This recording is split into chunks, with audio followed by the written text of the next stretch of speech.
Bíblia.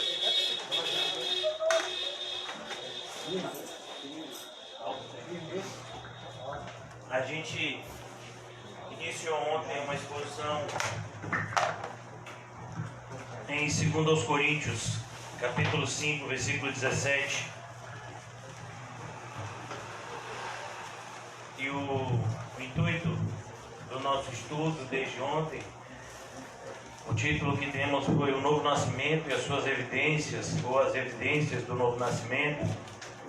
É sanar qualquer tipo de dúvida acerca do nosso cristianismo, se nós estamos indo na rota correta ou se de alguma forma estamos sendo enganados e enganando a nós mesmos.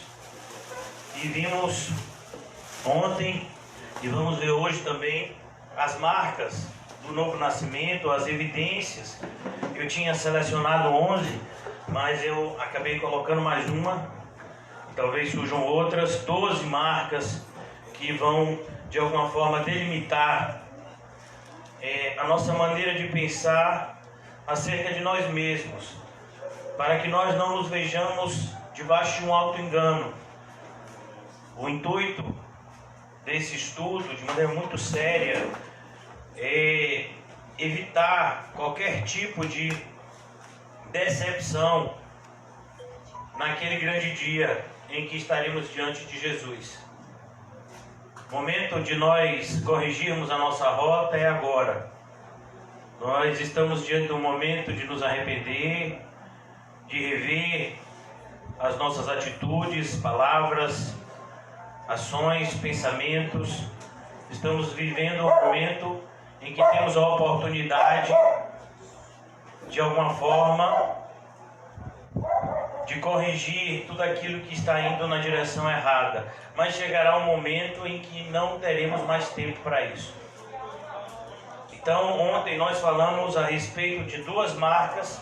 Eu quero só relembrar aqui para os irmãos, de maneira que aqueles que não estiveram ontem possam acompanhar. Aqueles que nasceram de Deus guardam os seus mandamentos. Essa é a primeira marca. Ninguém pode se dizer de Deus se não guarda os seus mandamentos. E é o que está escrito em 1 de João 2, 3 e 4, que diz assim: sabemos que temos conhecido por isto, se guardamos os seus mandamentos.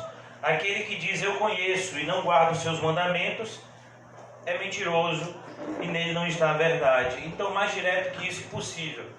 Aquele que diz eu sou de Deus, mas não guarda os seus mandamentos é o mentiroso. E a gente sabe que o mentiroso, ele é filho do diabo. Nessa carta de 1 de João, por mais que ele fale de amor, ele fala do amor de maneira bíblica. No fim da carta, por exemplo, ele vai dizer que o mundo inteiro pertence ao maligno, mas a igreja verdadeira, os verdadeiros cristãos, são de Deus. Ele faz uma separação do mundo inteiro e da igreja, deixa isso bem claro. João, que é o discípulo que mais fala de amor, ele vai dizer na sua segunda carta, se eu não me engano, que se alguém vem ter com você e não traz consigo a sã doutrina, nem o receba, para que você não seja participante com ele em suas más obras. Então nós precisamos entender que o amor cristão, que o amor bíblico, nos força a falar a verdade para as pessoas, para que naquele grande dia, aquela pessoa, ela tenha isso no seu interior. Eu fui avisado, me disseram que isso iria acontecer e eu não dei crédito. Essa é uma das frases que com certeza reverbera no inferno. Eu devia ter dado atenção quando me disseram que a minha vida estava errada. E outra frase que com certeza do inferno deve ser muito dita é: eu fiz do meu jeito. Nós estamos aqui porque a gente já aprendeu, ou pelo menos já deveríamos ter aprendido a essa altura, que do nosso jeito não dá certo. Isso é uma das características do arrependimento. Eu vi que do meu jeito não dava certo, então eu tomei uma direção diferente. A ideia de arrependimento, essa é a ideia de mudança total, como o apóstolo Paulo fala em 2 Coríntios 5,17. Eu sou uma nova criatura, as coisas antigas passaram, tudo, não ficou nada, tudo foi feito novo. Aqui a gente tem uma ideia, dá pra gente ter uma ideia quando a gente passa ali pelo dique e vê aquela construção que até o nome é novo, Arena Fonte Nova, não tem nenhum pedra, não tem nenhum cimento, nenhum tijolo, não tem nenhuma viga da antiga construção. Tudo foi demolido e todos os destroços foram tirados e jogados fora. E foi feito um novo alicerce e a construção começou do zero. Essa é a ideia do cristão. Tudo. Então nós vimos ontem, você tem que guardar os mandamentos de Deus, e para isso você precisa conhecê-los. E uma vez que você conheça, você precisa guardar. E a ideia de guardar é a ideia de ter como precioso. É como uma pessoa que guarda o seu dinheiro no banco, porque ele sabe que embaixo do colchão, por mais que o colchão seja bom, não vai dar, fica fácil para o ladrão levar. Então você guarda, né? Você guarda aquilo que é precioso para você. E o que é precioso para o cristão? Deus. E tudo aquilo que vem dele é o que mais temos de precioso na nossa vida agora. Então nós guardamos os seus mandamentos. A ideia é, os mandamentos do Senhor são preciosos e nós guardamos eles. Segundo, aqueles que nasceram de Deus andam como Cristo andou. A gente viu ontem. 1 de João 2,6. Todo aquele que diz que está em Cristo necessariamente deve andar como ele andou. Então você não vê Cristo gritando, pulando, né? Você não vê Cristo saltando, assustando ninguém. Você não vê Cristo fazendo bobagem, nem falando bobagem. Mas você vê Cristo fazendo coisas de maneira consciente, fazendo o bem, disseminando aquilo que é bom, se afastando de tudo aquilo que é aparência do mal e se afastando daqueles que propagam o mal, mostrando, evidenciando o mal que eles estão fazendo. Como ele olha para os fariseus, o sermão que está lá em Mateus capítulo 23, e diz para eles de maneira muito direta: vocês são hipócritas, vocês são falsos. E ele fala várias acusações. E aqui agora a terceira característica, e essa daqui, né, é uma das características mais visíveis, é que aquele que diz que ama a Cristo necessariamente tem que amar a sua igreja. Hoje a gente tem visto uma espécie de uma separação. E isso não é novidade. Na própria igreja de Coríntios, que nós estamos estudando, esse era o pior grupo. Queria abrir aqui com vocês em 1 de Coríntios, rapidamente. Quando o apóstolo Paulo repreende essa igreja, essa carta de 1 de Coríntios é tida como a carta mais severa do apóstolo Paulo. E ele diz em 1 de Coríntios, capítulo 1,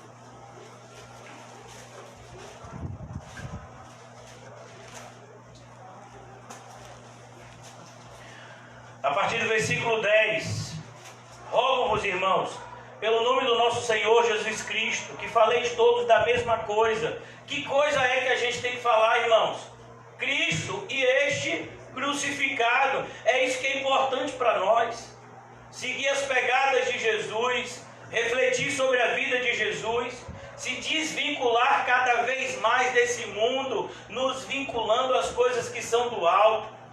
Eu não sei vocês, irmãos, mas o inimigo passou o dia todo tentando tirar a minha mente, o meu coração das coisas de Deus, e tentando fazer com que eu focasse nas coisas da terra, e tentando de todas as formas agredir o meu coração com as coisas do mundo, usando pessoas inclusive próximas para atrapalhar tudo. Quanto mais você busca as coisas de Deus, mais Satanás usa os seus servos para te afastar daquela busca tão necessária e tão importante. Você quer se alimentar, você quer ler a Bíblia, você quer ouvir a palavra, você quer se aproximar de Deus pela oração. Satanás não vai deixar isso. Ele vai usar os servos dele para tentar atrapalhar de todas as formas. E assim foi o meu dia. Eu creio que talvez o de muitos tenha sido dessa mesma forma. Na igreja de Coríntios a gente vai ver que Satanás usava pessoas dentro da igreja. E o grupo mais perigoso era aqueles que se diziam de Cristo. Esse era o mais perigoso, vocês vão entender por quê. Rogo-vos, irmãos, que pelo nome do Senhor Jesus Cristo, olhe, quando ele fala isso, ele está dando, sabe, uma reverência, uma importância, chamando a atenção. Olha, eu estou pedindo a vocês que em nome de Jesus, o nome que está acima de todo nome, faleis todos da mesma coisa, e não haja entre vós divisões. Mais adiante nessa carta ele vai dizer que só existe um tipo de divisão na igreja. Infelizmente, dentro da igreja tem aqueles que são de Cristo e aqueles que não são. Tem aqueles que são regenerados e os que não são. Daí a importância desse estudo que a gente tem feito sobre as evidências da regeneração, para a gente tirar as dúvidas. Como alguém que vai lá e faz o exame do coronavírus. Será que eu tenho? Eu estou aqui, meu nariz está escorrendo. Eu estou assim, eu estou assim. Será que eu estou com isso? Vá lá fazer o exame então. Eu não tenho mais o perigo de ter, né? Já tive. Estou dizendo quem não teve. Faz o exame. Por exemplo, o irmão Quinho, ele não tinha sintoma nenhum. Mas ele teve contato com pessoas que tinham o coronavírus. Aí ele foi lá fazer o exame. E aí deu lá que ele tinha. E ele teve que ficar em isolamento 14 dias. Ele não sabia que ele tinha. Até que ele fez o exame. E quando ele fez o exame, deu lá, positivo. E ele passou 14 dias lá sem ter sintoma nenhum. Não teve nada, não teve falta de ar, não teve nada, só apetite. Não teve nada, né? Mas o exame apontou que ele teve. Então é a mesma coisa. Por isso que Paulo vai dizer: examine-se o homem a si mesmo. Examine, veja, a hora de se examinar é agora. Porque se você tiver com algum problema, você pode se corrigir agora. Que faleis todos da mesma coisa e não haja entre vós divisões, a não ser essa única divisão: os que são e os que não são. Tem gente, como o Marcelo falou na oração, que infelizmente não quer nada com Deus. E como é que a gente sabe que a gente não quer, a pessoa não quer nada com Deus? Porque a pessoa não quer nada com a obra de Deus. Quem quer alguma coisa com Deus, quer alguma coisa com a obra dele também. Amém. Então, que não haja entre vós divisões, antes sejais inteiramente unidos, na mesma disposição mental. Você tem que pensar da mesma forma. Então, se nós estamos aqui, é porque nós colocamos Cristo em primeiro lugar. Sim ou não? Sim. Se nós estamos aqui, é porque nós não temos a nossa vida como preciosa, mas vemos a nossa vida como instrumento de glorificar a Cristo. Esse é o nosso pensamento. O pensamento de quem está dentro da igreja é: eu já estou crucificado com Cristo, não mais vivo eu, é Cristo que vive em mim. Esse é o nosso pensamento. E se você não tem esse pensamento, me perdoe a honestidade, você não é igreja. Ainda não. Então, sejais inteiramente unidos, na mesma disposição mental e no mesmo parecer. Pois, a vosso respeito, meus irmãos, fui informado pelos da casa de Cloe, de que há contendas entre vós, não há fofoca na igreja, quando você fala a verdade, desejando a melhora do irmão, ou de um grupo de irmãos que estão se desviando. Isso não é fofoca, isso é zelo espiritual.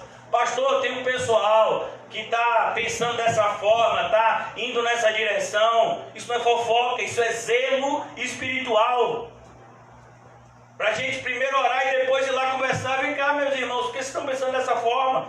Vocês não já aprenderam o que é desse jeito aqui? E se esse grupo de pessoas, ou se essa pessoa decidir ainda assim andar de forma que não seja bíblica, a Bíblia diz que a gente tem que tratar como se ela fosse um ímpio. Então falar o que de errado as pessoas estão fazendo, isso não é fofoca. Por quê? Porque quem quer viver uma vida em oculto tem que ir para a maçonaria e não para a igreja. Aqui ninguém tem uma vida dupla. Aqui ninguém deve ter nada a esconder. Então, eu vi o irmão José na padaria antes da igreja.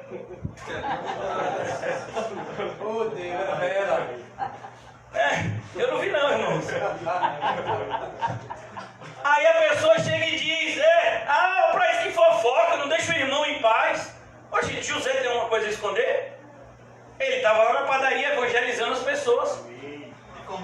Não, isso daí é só um detalhe, né? Faz parte do evangelismo, né? Então, a gente não tem nada a esconder. O cristão não tem que ter nada a esconder. De maneira que se alguma pessoa fala alguma coisa da sua vida, você não tem que ficar chateado não. Se ele pegou fazendo alguma coisa errada, você tem que agradecer. Pois a vosso respeito eu fui informado, versículo 12, refiro-me ao fato de que uns de vós dizem, eu sou de Paulo, e o outro, eu sou de Apolo. Não tem na igreja? Na igreja evangélica ele diz, eu sou de Calvino. Aí o outro diz, eu sou de Armínio. Você é calvinista ou arminiano? Eu digo, rapaz, eu não sou nenhum dos dois, eu sou da Bíblia. Porque, sabe, eu já cheguei em uma época em que eu me definia como calvinista. Mas eu percebi que Calvino não morreu por mim. Que Calvino era um homem tão pecador quanto eu. E que eu tenho que seguir as pegadas de Cristo, não é as pegadas de Calvino. Porque o próprio Calvino, na vida dele, na biografia dele, ele tem coisas muito vergonhosas, diga-se de passagem. Então a gente tem que tomar muito cuidado. Paulo nunca disse que as pessoas deveriam segui-lo, mas deveriam imitá-lo naquilo que ele imita a Cristo. Sede meus imitadores como eu sou de Cristo. E se eu, Paulo, fizer alguma coisa errada, me corrija. Cristo é inerrante, mas eu, Paulo, posso errar, me corrija. Então aqui, eu sou de Paulo, eu sou de Apolo, porque umas pessoas gostavam da maneira como Paulo pregava, outras pessoas gostavam de como Apolo pregava, mas o pior grupo, olha o que era. Eu sou de Cefas, Cefas aqui é Pedro, e eu de Cristo, esse era o pior grupo. Eu de Cristo é aquele grupo que diz assim, eu não dou ouvido a ninguém, eu faço o que eu quero porque eu sou de Cristo. Sabe esse pessoal que está na igreja e que diz assim, o Espírito Santo me disse para eu ir na casa de fulano 3 horas da manhã, incomodar fulano. Foi o Espírito Santo mesmo que lhe disse, irmão? O Espírito Santo me revelou que fulano vai me dar R$1.000 para eu gastar tudo de sonho. Você acha que foi o Espírito Santo mesmo que te revelou, meu irmão? Você tem certeza? O Espírito Santo diz que é para poder eu fazer um monte de chocarrice. O Espírito Santo. Você tem certeza que foi o Espírito Santo que falou isso? Tome cuidado quando você usar a palavra Espírito Santo, porque é um Espírito que é santo. Então aqui, esse grupo que era de Cristo era mais perigoso. E olha o que Paulo vai dizer nessa carta aqui, 1 de Coríntios, capítulo 3 agora, versículo 16. Não sabeis que sois santuário de Deus? Paulo está dizendo, vocês são santuário de Deus. Não é mais no templo não que Deus é adorado. E olha que quando Paulo escreveu isso aqui, o templo nem tinha sido destruído. Essa carta foi escrita provavelmente por volta do ano 55, anos 50, é o que as pessoas mais ou menos dizem, antes de Cristo, e o templo vai ser destruído só no ano 70. A adoração do templo ainda estava existindo. Mas Paulo está dizendo, Deus não é adorado naquele lugar. Quando se sacrifica uma ovelha naquele lugar, quando se sacrifica uma pomba naquele lugar, ele já disse, o véu está posto. Todos aqueles animais apontavam para o sacrifício de Cristo, que já aconteceu. Mas eles não viram porque o príncipe desse século cegou o entendimento. Então aqui ele está dizendo no versículo 3 da primeira carta, 1 de Coríntios 3,16, não sabeis que vocês são o santuário de Deus? Você não entendeu que quando a gente se reúne aqui, nós somos o templo, não é você em sua casa. É quando os cristãos se reúnem para glorificar a Deus, por meio de hinos espirituais, palavra, por meio da oração, por meio de uma comunhão santa. Nós estamos aqui como santuário de Deus. Você entendeu isso? Percebe que quando você sai, quando você se afasta da igreja, você não é santuário de Deus, você é anticristo. E é o que está escrito lá em 1 de João 2. Saíram do nosso meio porque não eram dos nossos. Entenda, não eram santuário de Deus.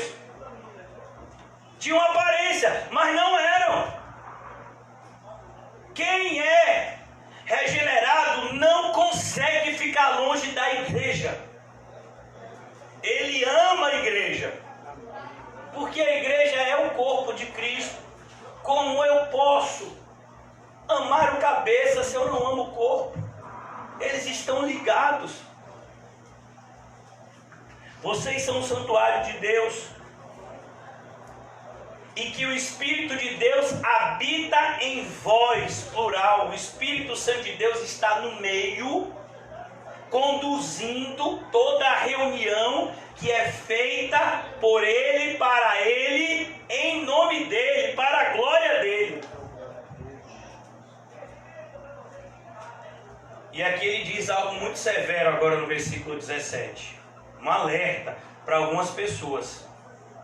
Se alguém destruir o santuário de Deus, Deus o destruirá. Sabe as pessoas que estão tentando fechar a igreja?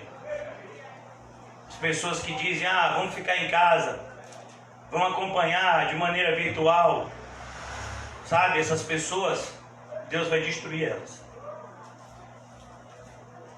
Elas estão brincando com alguém que elas não deveriam brincar. Se brincar com o diabo já é algo sério. Porque o diabo é um cachorro feroz, como já dizia um pregador.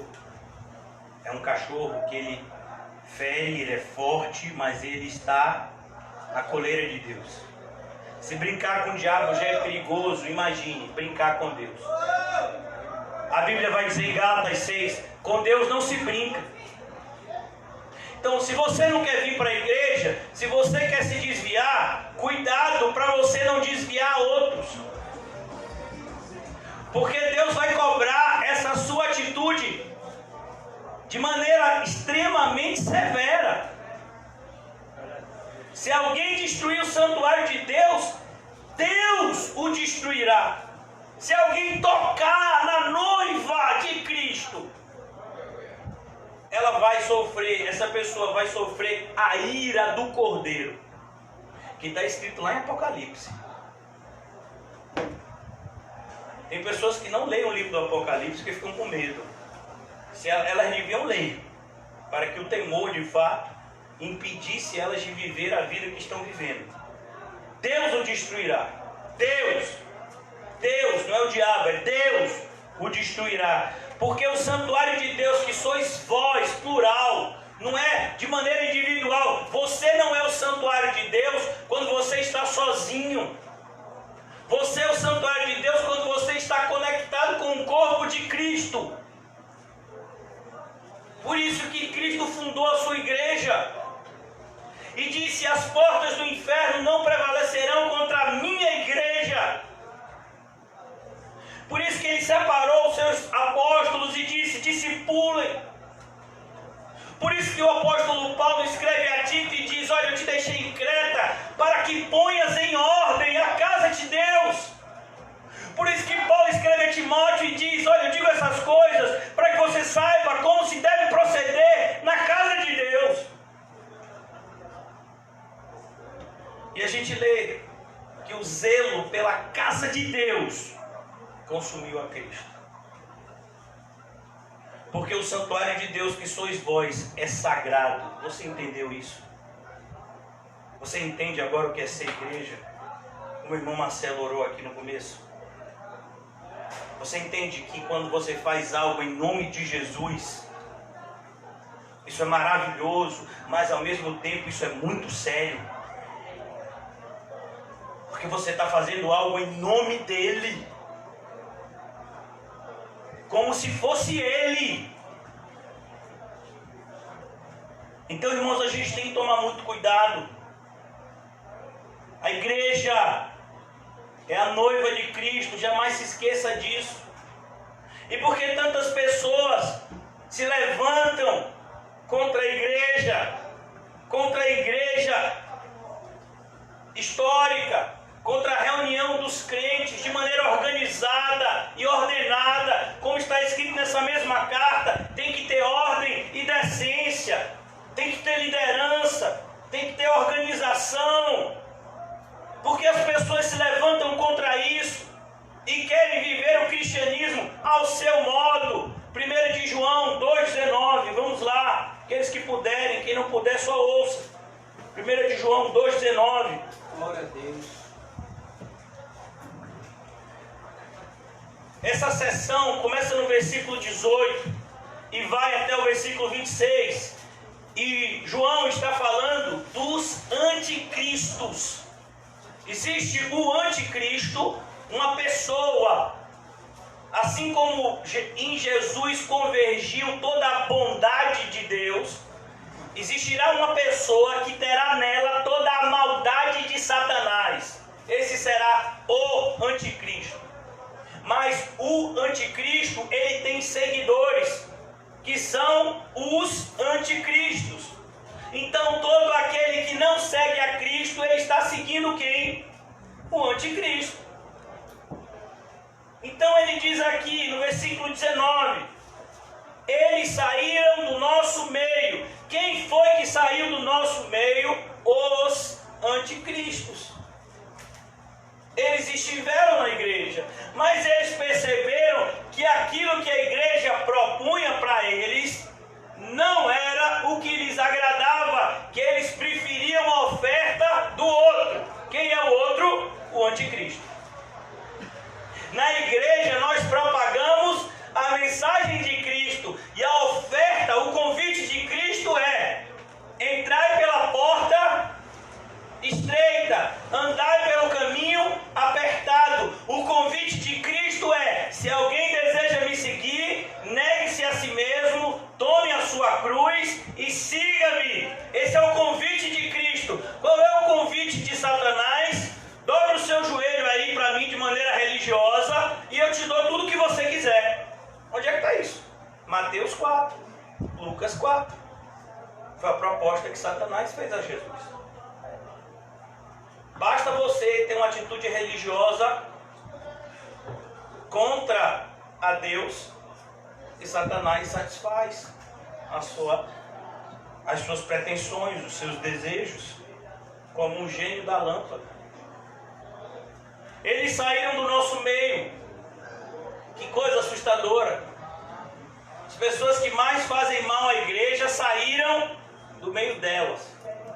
Quem foi que entregou Jesus? Quem foi que entregou Jesus? Judas. E foram os fariseus que foram atrás de Judas? Foi Judas que foi até eles oferecer Jesus. Percebeu, irmão? São os que estão lá dentro. Eles saíram do nosso meio. Mas por que eles saíram do nosso meio? Por quê? Se o que a gente tem aqui é tão bom, se a gente está indo para o céu, é bom para você, meu filho. Mas para quem não tem a Cristo, isso não é bom, não. A Bíblia diz que não suportam a sã doutrina. Sabe? A pessoa fica no culto, como o irmão Marcelo disse, olhando para o relógio, dizendo: acaba esse negócio, eu não aguento mais. Eu quero tirar essa minha fantasia de ovelha, porque, sabe, a minha essência de lobo está querendo aflorar. É o que está escrito em Mateus 7. Eles vêm até vós com aparência de ovelhas, mas por dentro são o quê? Lobos. Então você olha para determinadas pessoas, meu filho, parece uma ovelha assim, sabe, daquelas assim, puro sangue. Mas meu filho, quando dobra a esquina, que abre o eclair, sai um lobo enorme. Ele fala que é isso. Não sei se você já se encontrou com uma pessoa desviada da igreja. Eu não sei se você já se encontrou com uma pessoa que saiu da congregação dos santos e foi para uma falsa igreja. Qual é a atitude que ela tem para com você? Você acha que vai ser qual? Você acha que vai te tratar bem? Você acha que ele vai lhe dizer alguma coisa que lhe aproxime de Deus? Eles saíram do nosso meio. Percebe, irmãos?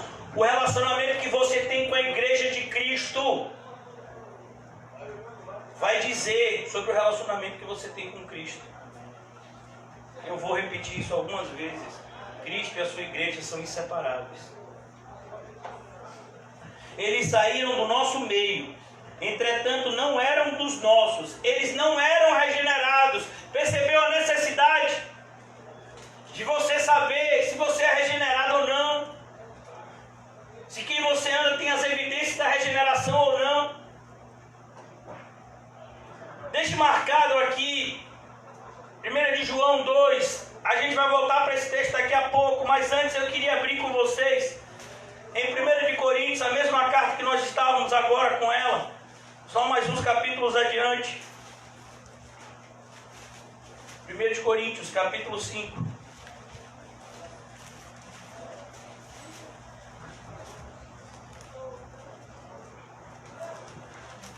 Diz assim, a partir do versículo 9, 1 de Coríntios 5, 9. Já em carta vos escrevi que não vos associeis com os impuros. O que é uma pessoa impura? Aqui o impuro, ele está falando principalmente no contexto da imoralidade. Essa palavra do original fala muito da imoralidade.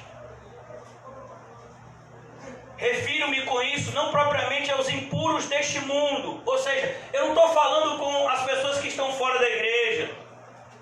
Porque os que estão fora da igreja a gente evangeliza. Eles não sabem o que falam. Ou os avarentos, ou os roubadores, ou os idólatras, pois neste caso tereis que sair do mundo. E o nosso papel qual é? Pregar o evangelho a toda criatura. Mas agora vos escrevo que não vos associeis com alguém que, dizendo-se irmão, Pai do Senhor, varão, ô benção, misericórdia, ô vaso, uai, a pessoa se diz irmão. Mas agora vos escrevo que não se associe. O que é se associar? Se juntar para fazer algo. Não se associe com alguém que, dizendo-se irmão, for impuro. A pessoa se diz irmão e chama você e começa a falar imoralidade. Você diz que é isso, irmão? Me respeite. E aí, rapaz? E aí, irmão? Vamos visitar aquela igreja que tem um monte de varoa lá. Me respeite, rapaz. Você está falando com quem? Não, ó, eu acho que eu conheci uma pessoa que vai ser o seu varão. Me respeite. Me respeite. O cristão não fala em impureza. Então, cuidado com aquele que, dizendo-se irmão, vem até você falando de um monte de imoralidade, impurezas. E avarento. Ó, na igreja está cheio de gente assim. O que é da igreja é nosso, o que é meu. Né? Amém, irmão? Por isso que as pessoas ainda questionam, o dízimo é bíblico? Não, irmão, o dízimo não é bíblico, não. O dízimo, quem inventou o dízimo eu não sei, que é o mesmo que escreveu Malaquias, quem foi? Ah não, mas a gente não está mais debaixo da lei. E o que foi que Abraão fez com Melquisedeque? Então você vai falar com uma pessoa dessa, não tem nem o que falar, irmão. Por que uma pessoa pergunta se o dízimo é bíblico? Me diga aí. Porque ele é capaz de fazer a travessia Salvador Magrande, meu filho, com aspirina na mão e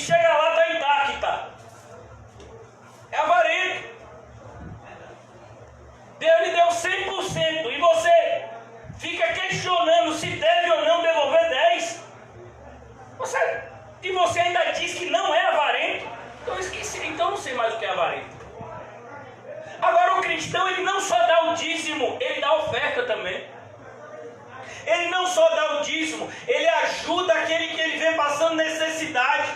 Pastor, desse jeito então não vai sobrar nada para mim. Você começou a pegar a ideia. Não é para sobrar mesmo. Quem disse que é para sobrar para você? Para que você quer dinheiro? Para pecar? Você quer dinheiro para quê? Então é isso mesmo, meu irmão. O cristão não é avarento, ele começa a entender que ele tem que entesourar para onde? Para o céu, meu filho.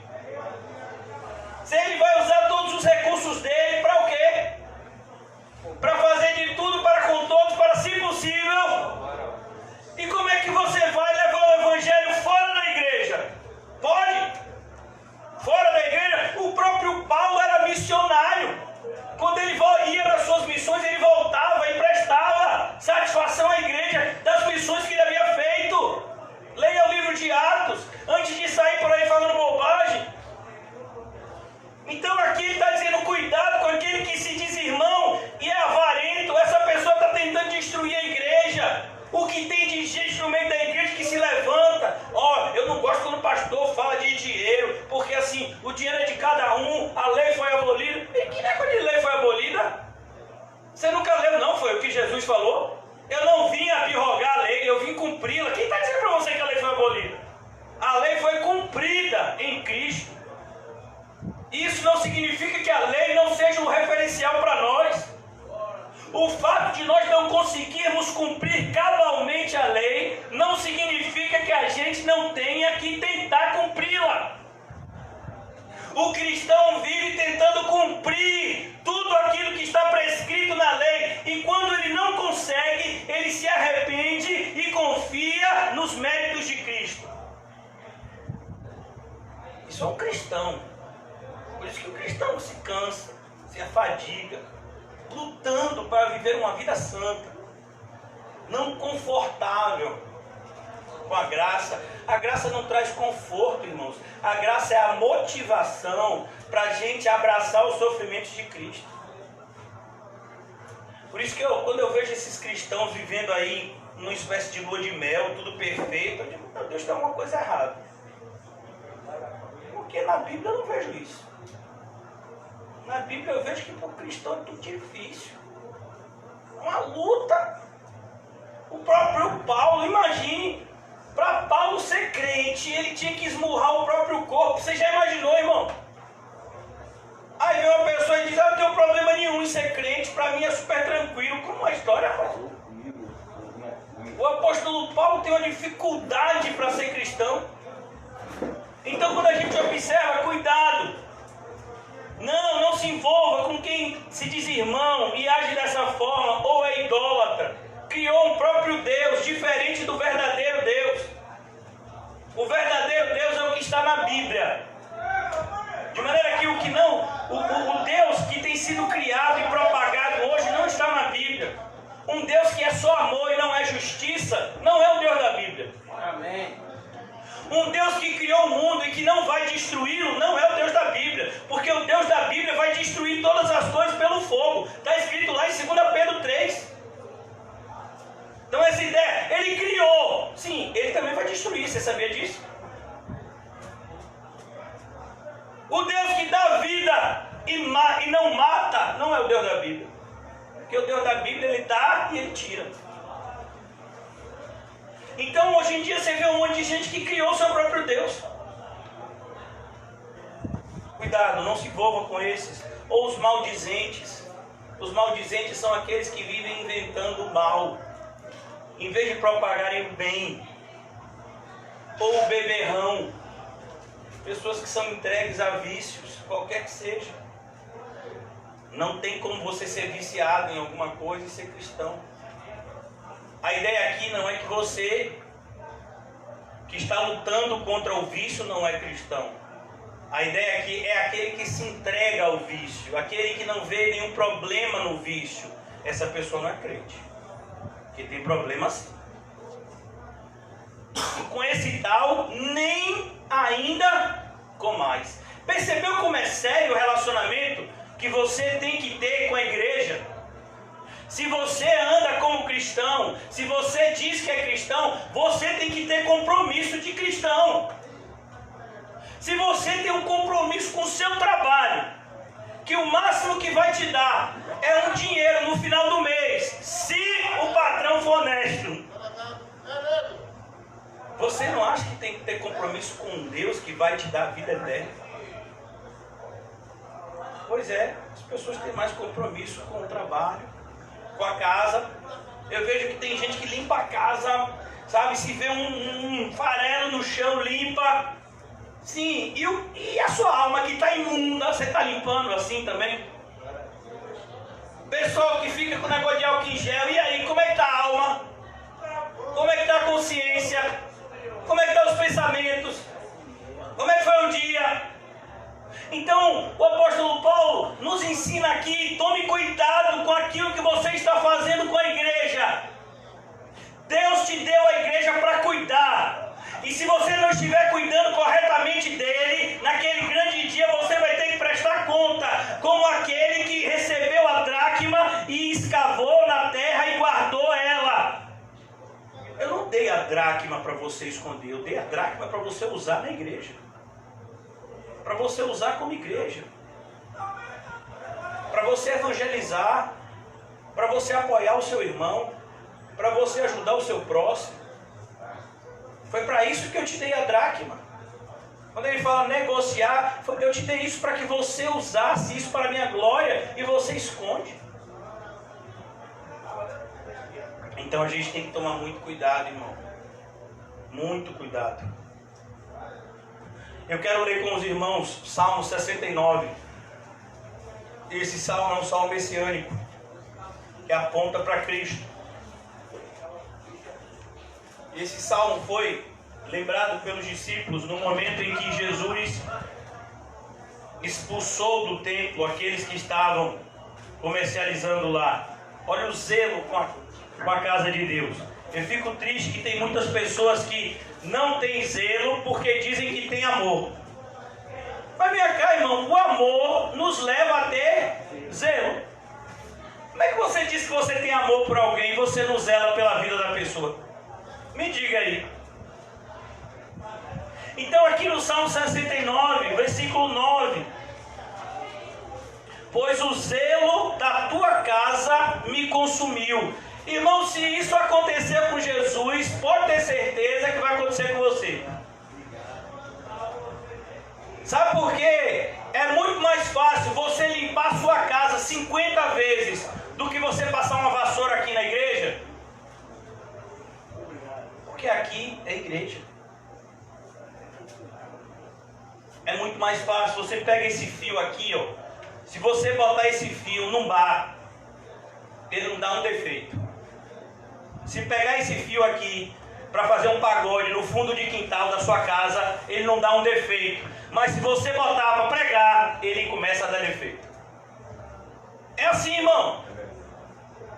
Que você, o mundo espiritual é real. Se você acha que Satanás vai ficar em paz, ele não vai. Satanás não quer paz, a não ser com aqueles que são inimigos de Deus. Agora, se você quer fazer a obra de Deus, se prepare para a oposição e para uma forte oposição. Se você quer andar em santidade, se prepare. Se prepare para lutar contra dragões. Se prepare para ser perseguido, inclusive, pelos evangélicos. Versículo 8: tornei-me estranho a meus irmãos. Imagine. Você chega para uma pessoa que diz a paz do Senhor, e aí você vê essa pessoa fazendo algo que é contrário à Bíblia e diz: ô meu irmão, esse comportamento não é bíblico não, a gente tem que agir assim. Aí a pessoa diz: não, varão, esse é o meu jeito de cultuar a Deus. O seu jeito está errado. O jeito certo é esse daqui, ó. Eu lhe aconselho que você leia mais a Bíblia. Tornei-me estranho para os meus irmãos. Não foi isso que aconteceu com Jesus? Seus irmãos de sangue e os seus conterrâneos judeus o rejeitaram. Se você for ver em João 7, diz: porque os seus próprios irmãos não criam nele. Se Se você for ver o Evangelho de João, logo no começo, capítulo 1, diz: ele veio para os seus, mas os seus não receberam. Sabe quem tem mais dificuldade de ouvir a verdade do Evangelho? Os evangélicos religiosos. Você diz: não, irmãos, a gente não pode fazer política com o nome de Jesus. Qual que tem? O que tem de mais? Mas você não pode ganhar dinheiro com o nome de Jesus. Por que não pode? Mas você não pode fazer o mal ao próximo usando o nome de Jesus. Mas por que não pode? Porque a Bíblia fala que não pode. Tornei-me estranho para os meus irmãos. O apóstolo Paulo, quando escreve a carta aos Gálatas, ele diz: por acaso eu me tornei inimigo de vocês por falar a verdade? Eu particularmente, vocês sabem disso melhor, eu me tornei inimigo de um monte de gente. Depois que eu disse que lugar de crente na pandemia é onde? É na igreja, meu filho. Aí um monte de crente começou a falar mal por mim, alguns na frente, a maioria por trás. Eu tornei-me estranho para os meus irmãos e desconhecido aos filhos de minha mãe. Aí ele diz: pois o zelo da tua casa me consumiu. Isso é um crente. Você quer saber se você é regenerado? Aqui. O zelo pela obra de Deus tem te consumido? As pessoas às vezes brincam com o irmão José. Por que o irmão José, ganhou peso? Por que o irmão José passou pelo que passou nos últimos dias? Porque ele é crente. Quando foi dado a proposta a ele, ou ele ficava em casa, ou ele ia para a igreja, ele pegou as coisas dele e foi para o CAC. Depois ele contraiu um vírus e ele teve que ficar dormindo na loja, sem poder tomar banho direito, sem poder ir no banheiro direito, sem poder fazer nada direito, com pessoas que se dizem cristãs evitando contato com ele, porque ele estava barreado.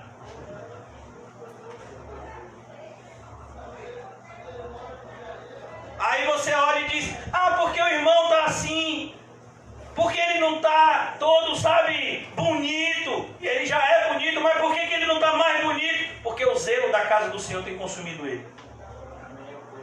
O zelo da casa do Senhor tem consumido ele. Por que o irmão Quinho pegou chikungunya e zika? Porque o zelo da casa do Senhor consumiu ele. O zelo da casa de Deus. Você tem zelo pelas coisas de Deus? Zelo. Não é brincadeira, é zelo. Seriedade. Tem a hora de brincar e tem a hora de falar sério. É o zelo da casa de Deus. Essa porta está aberta. 5 meses já vai a pandemia. E essa porta não se fechou um único dia de culto. Muito pelo contrário, aumentou mais um dia de culto. Pessoas foram batizadas nesse lugar. Isso é zelo. Esse pastor que fala com você esteve entre a vida e a morte por causa do Covid. Eu saí daqui num dia de terça-feira que José estava pregando com uma febre que provavelmente ia estar mais de 40 graus e fui direto para uma emergência. Zelo, não é brincadeira. Aí você vê as pessoas tendo zelo pelas coisas do mundo. Filas no banco para receber R$600. Fila em supermercado. Mas na igreja, não pode. Não pode. Zelo. Você não tem que vir para a igreja, como disse o irmão Marcelo. Você tem que ter o privilégio. Entender que isso é um privilégio. Entender que isso é uma responsabilidade. Você não veio aqui para ser servido. Você veio aqui para servir. Para sair daqui com seu coração cheio de direcionamento da parte de Deus sobre o que você precisa fazer para o reino. O que você está fazendo para o reino?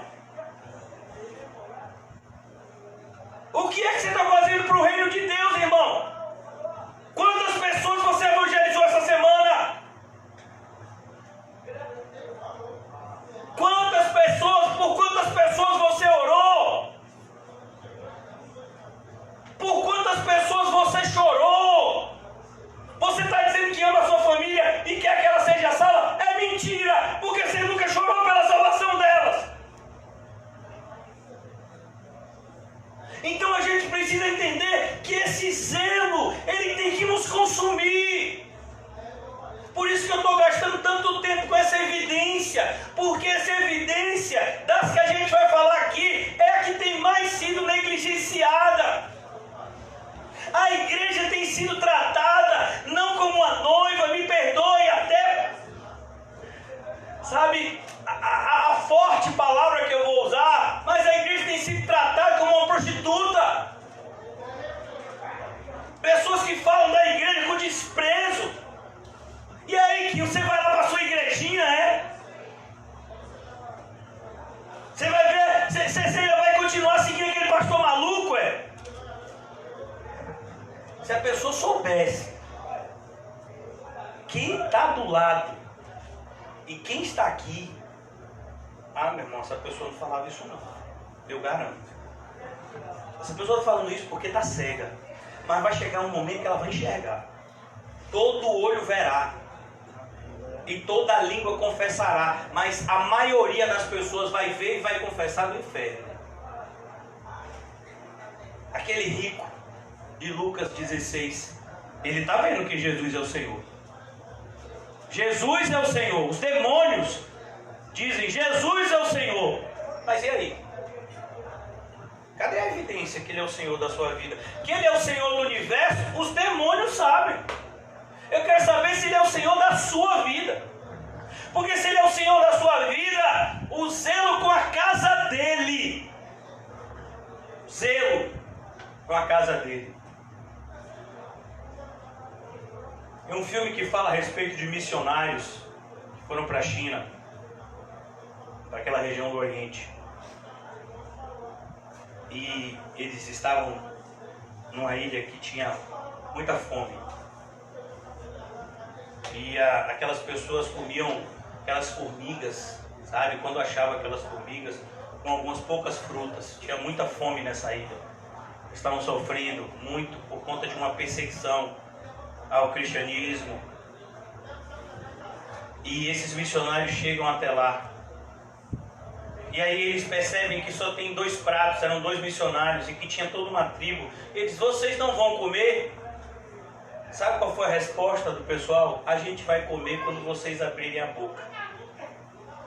Isso me constrange, irmãos. Quando eu vi essa cena do filme, eu comecei a chorar. Aquelas pessoas estavam dando tudo que tinha, a comida delas, o pouco que elas tinham, porque elas entendiam algo que elas nem tinham ouvido antes. Nem só de pão viverá o homem, mas de toda palavra que procede da boca de Deus. Quero fazer uma pergunta muito direta a vocês. Como você acha que está a alma dos irmãos que se afastaram da comunhão com os santos?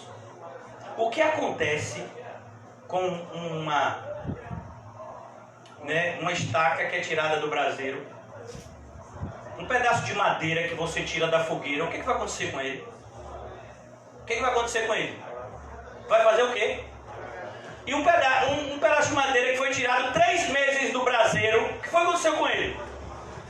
Você acha que ainda tem fogo lá? Meu filho, a pessoa pode fingir o que quiser, pode esbravejar o que quiser, ela pode dizer o que quiser, ela não tem fundamento bíblico.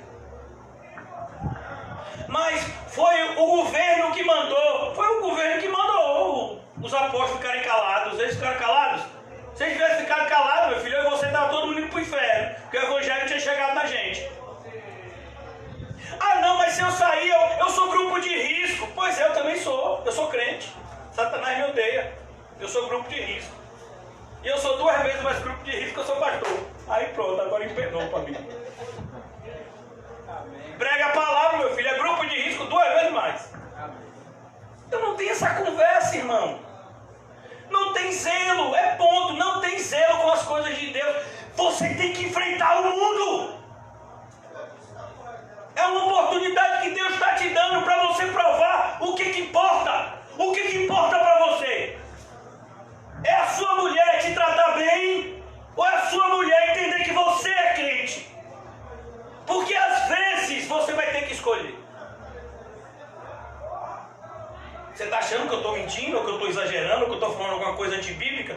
Leia 1 Coríntios 7. O problema, quando um se convertia e o outro cônjuge não, chegava a ser um momento de que pessoas se separavam, e Paulo dizia: é a vontade de Deus. Se o cônjuge, a separação não pode partir nunca do cônjuge crente. O cônjuge crente entende que Deus está no controle. E se o incrédulo está lá, é porque Deus está no controle. Agora, se o cônjuge incrédulo se aparta, você não tem obrigação nenhuma. Ele está condenado na sua própria atitude. Quem está dizendo isso sou eu? Não, a Bíblia. E você acha que a Bíblia ia dizer algo que não fosse extremamente importante? Zelo. Por que levaria um marido se afastar da sua esposa, ou uma esposa se afastar do marido? Por causa do zelo pelas coisas de Deus.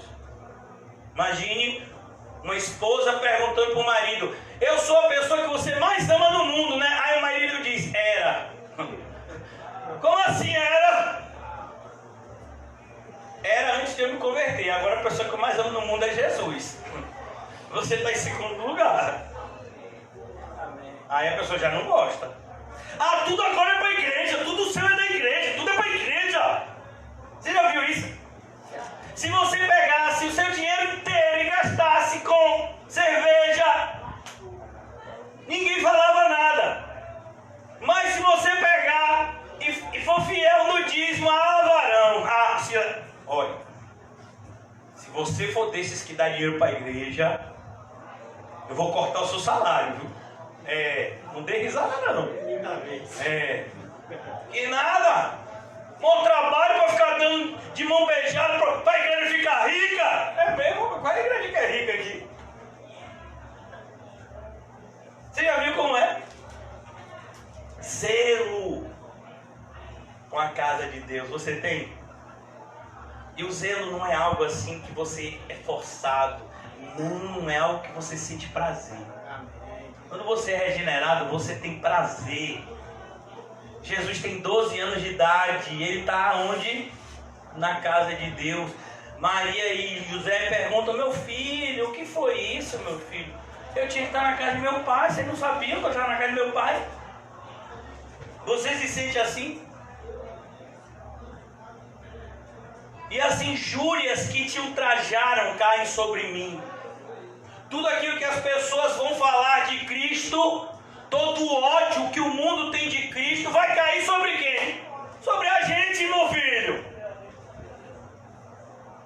Cristo está no céu, Cristo está ao nosso lado de maneira espiritual, Cristo está em nós pelo Espírito Santo, mas o ódio que as pessoas estão em Cristo, que elas têm de Cristo, elas vão derramar sobre quem?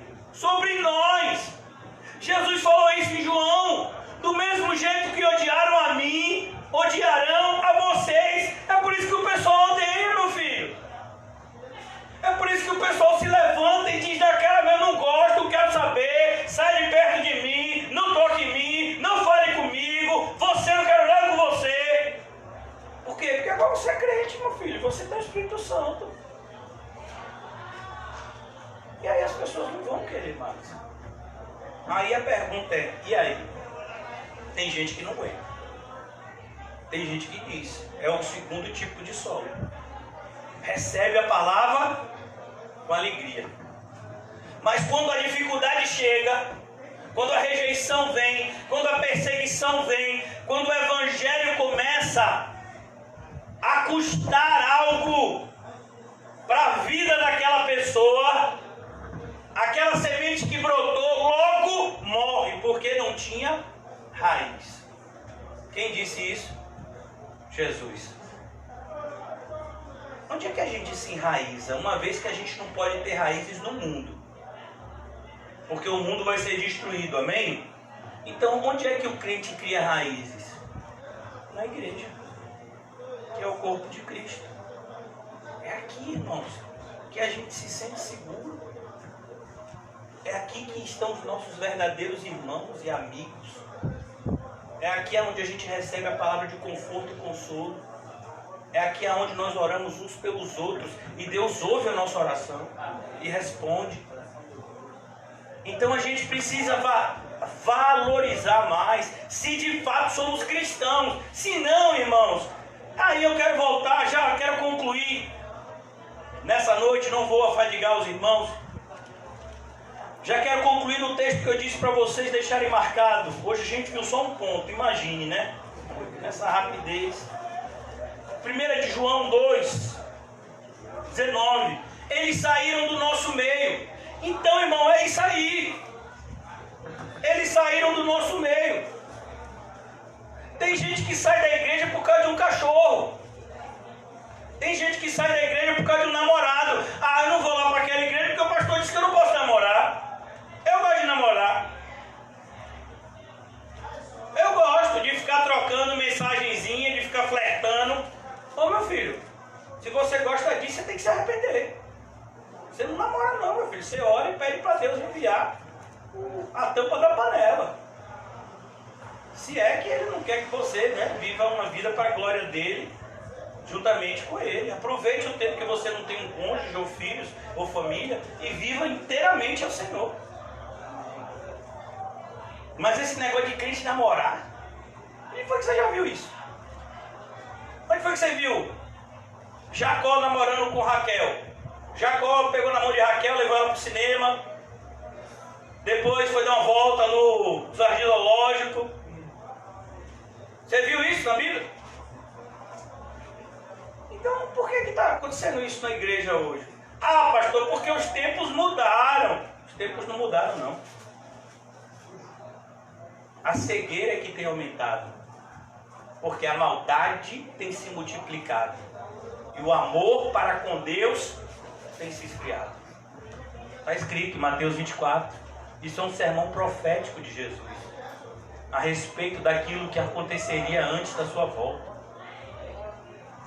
Então eles saem do nosso meio. Deixe que saiam, irmão. A pessoa não quer nada com Jesus.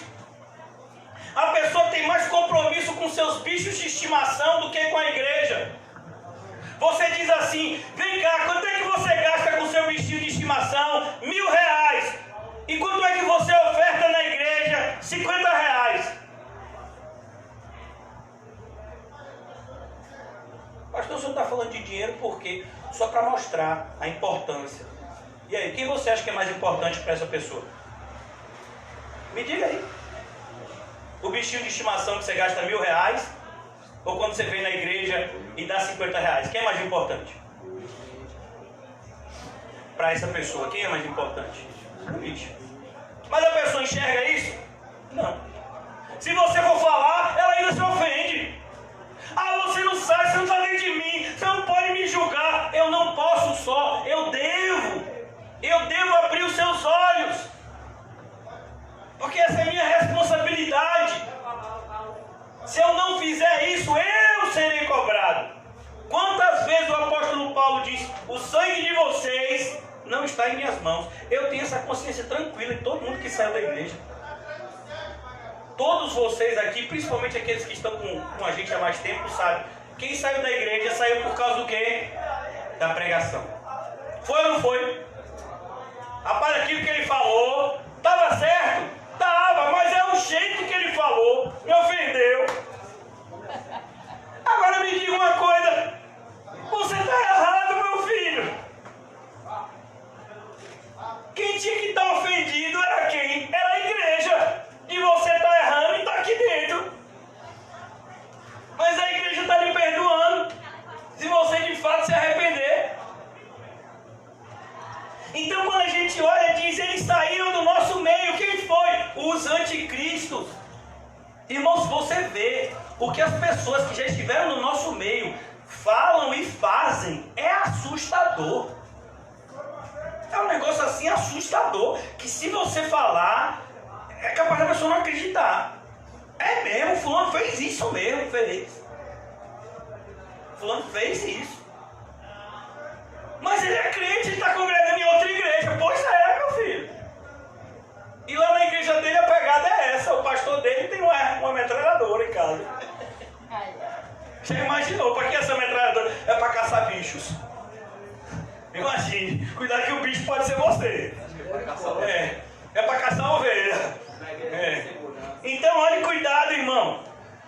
Porque se tivessem sido dos nossos, ó o verbo, se tivessem sido. Não são. Se tivessem sido, tinham ficado. Sabe? Tinha se arrependido. Qual foi a diferença de Judas para Pedro? Essa daqui. Pedro ficou e Judas foi. Judas foi buscar sua própria justiça. Primeiro ele devolve as moedas e depois ele vai o quê? E se enforca. Adiantou alguma coisa? Não, ele foi para o inferno. E Pedro ficou. E Jesus foi lá.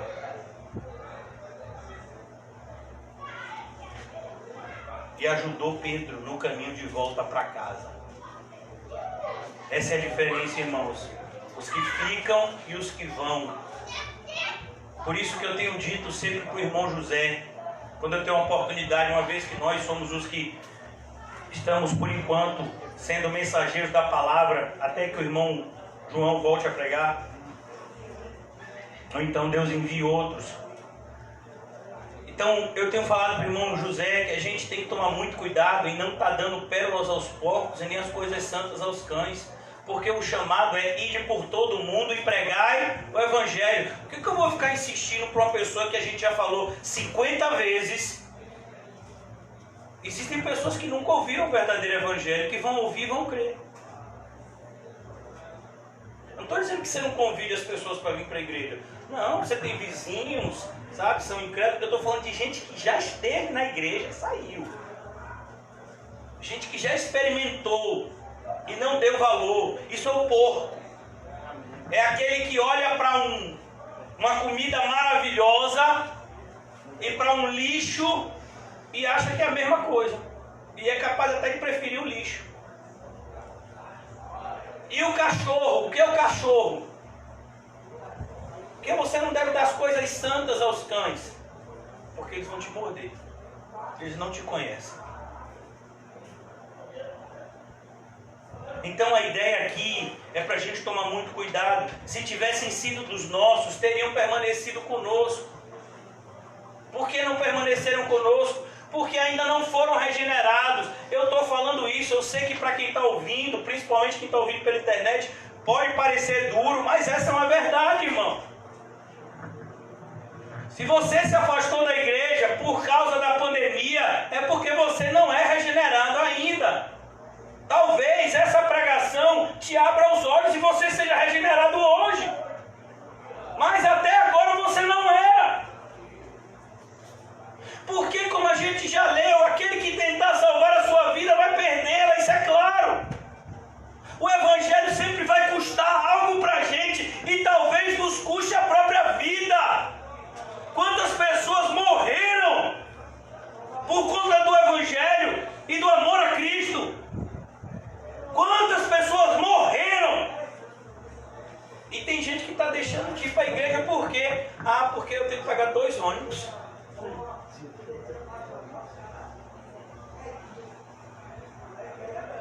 Isso você deixou de vir? Porque hoje vai chover e não tem guarda-chuva não, é? Então a gente tem que tomar cuidado, irmão. Já quero concluir. Se eles fossem crentes, teriam permanecido conosco. Todavia, eles se foram. Para quê? Por que eles se foram? Por quê? Eles podiam ter ficado aqui atrapalhando, não podiam? Mas Deus não deixa. O Senhor Jesus disse: toda árvore que meu Pai não plantou, Ele vai arrancar. Ele vai permitir que alguns falsos crentes fiquem no nosso meio por algum tempo para provar nossa fé. Mas o próprio Deus, na sua soberania, vai fazer com que eles saiam do nosso meio. Eles se foram para que ficasse manifesto que nenhum deles é dos nossos. Aí eu quero concluir aqui. Quem é que somos nós aqui? Os que foram regenerados. E quem são os que são regenerados? São aqueles que já morreram com Cristo e ressuscitaram com Ele. Portanto, já passaram da morte para a vida. Então, esse mundo não é o mais importante para nós. Mas o mais importante é cada vez mais entesourarmos para o mundo vindouro. Eu sei em quem eu tenho crido. E Ele é poderoso para guardar o meu depósito até aquele grande dia. Você tem essa fé? Se você não tem, você não pode dormir hoje. Faça esse compromisso com você. 40 homens se reuniram e disseram que não comeriam enquanto não matassem o apóstolo Paulo. Se os ímpios se reúnem com esse compromisso para fazer o mal, quanto mais nós, para buscar o bem da nossa alma. Como é que eu e você podemos dormir em paz, sabendo que se a gente morrer durante o sono, a gente vai para o inferno? Então você tem que ter esse compromisso, irmãos. Pastor, o que é que eu faço? Confesse e deixe. Confesse e deixe. Amanhã a gente tem culto aqui, às 19h30 no mesmo horário. Domingo a gente tem culto 9 horas da manhã na Boca do Rio, 18h30 aqui. Para vocês que estão ouvindo pela internet, é a oportunidade de se arrependerem, de entenderem que tudo que vocês fizeram até hoje, em virtude dessa pandemia, foi só demonstrar que Cristo não era o Senhor da vida de vocês e que vocês não estão indo para o céu. A oportunidade de se arrepender é agora. Arrependam-se e creiam que é chegado até vocês o reino de Deus. Se isso tiver que custar, irmão, o seu salário, a sua família, a sua vida, que custe. Só não perca a oportunidade de andar com Cristo aqui na terra. Essa oportunidade é única. Você pode ter tudo e sentir como se você não tivesse nada. É isso que a gente tem visto no mundo. Pessoas cheias de dinheiro, cheias de riquezas, que vivem vidas miseráveis. Mas se você encontrar um crente regenerado, às vezes ele não tem R$1 no bolso, nem sabe onde vai dormir, mas é a pessoa mais feliz desse mundo. É essa vida que a gente tem que desejar para nós. Aonde o viver é Cristo e o morrer é lucro. Não perca a oportunidade de viver nessa terra em comunhão com Deus. Que hoje seja o dia de restaurar o altar caído. Restaure o seu relacionamento com Deus. Vá em busca dele. E não se tranquilize e não fique debaixo de uma falsa paz enquanto você não tiver se encontrado com Deus verdadeiramente. Eu desejo para vocês que hoje seja o dia do Vale do Jaboque na vida de vocês. Que você diga para o anjo do Senhor: não vou deixar o Senhor ir enquanto não me abençoar. Eu não vou dormir hoje enquanto a minha vida não mudar. Eu preciso, Senhor, de uma nova vida. Eu preciso ser uma nova criatura. Eu não suporto mais viver essa vida de uma hora eu estou quente, uma hora eu estou frio, uma hora eu estou quente, uma hora eu estou frio, uma hora eu acredito, outra hora eu não acredito. Não! Eu quero viver, Senhor, as tuas promessas. Aquilo que o Senhor disse que aconteceria com aqueles que te seguem, tem que acontecer com a gente, Senhor. Por que não está acontecendo, Senhor? É porque eu não estou sendo crente. Porque se tem uma pessoa que não quebra as promessas, é o Senhor. Se eu cumprir a minha parte da promessa, eu tenho certeza que o Senhor cumprirá a parte que cabe ao Senhor. Por isso, irmãos, cuidado com esse evangelho que tem sido disseminado, que não custa nada. Hoje tem gente que assiste pregação deitado na cama, deitado na rede. Tem gente que assiste na pregação, sabe, no fonezinho já e dorme, já e acorda. Então, prazeroso, né, para muitos esse evangelho virtual. E o melhor, no final da pregação, é só você desligar o computador ou o celular e você não tem que cumprimentar ninguém, ninguém vai lhe pedir nada. Você não precisa se preocupar com nenhum irmão que está passando por dificuldade. Assim mesmo. Por isso que as pessoas preferem esse evangelho, que é falso, que é um outro evangelho. Então que o Senhor abra os nossos olhos e entenda que naquele grande dia, a maneira como nós tratamos a igreja de Cristo vai ser a maneira como Cristo nos tratará como igreja. Vamos orar. Ó Deus, nós queremos te agradecer pela oportunidade de termos os nossos olhos abertos, que hoje seja um dia de reconciliação, Senhor, a começar de mim. Entender que não é um fardo te seguir, mas é um privilégio imensurável. Entender que fazer a tua obra, Senhor, é uma honra que o Senhor concede para poucos. Por isso que o Senhor nos ajude, Deus, a pegar as dracmas que recebemos e multiplicarmos para a tua glória. Ajuda-nos a entender, Senhor, que se de fato o Senhor habita em nós, nós somos nova criatura. As coisas velhas se passaram e tudo se fez novo. Ó Deus, que cada vez mais a nossa vida seja marcado por uma evidência, ou pelas evidências que essa transformação já aconteceu em nós. Nós não somos mais quem nós éramos. Não é mais importante para nós o que o nosso corpo come, mas muito mais importante é alimentar a nossa alma. Não é mais importante para nós termos uma casa, mas mais importante é ter a garantia de que a morada celestial nos aguarda. Ó Deus, que não seja importante para nós andarmos com pessoas que buscam apenas prazeres mundanos, mas que nós possamos nos alegrar com aqueles que se alegram em Cristo. Ajuda-nos, Senhor, a vivermos debaixo dessa nova vida que nos foi dada em Cristo Jesus pelo seu sangue precioso que verteu naquele dia por nós. Ó Senhor Jesus, tu que iniciastes a obra, que o Senhor possa completá-la. Ajuda-nos a sairmos daqui, Senhor, maduros. Que hoje seja um dia de crescimento. Ó Deus, que o Senhor use tudo aquilo que nós ouvimos nos últimos meses como instrumento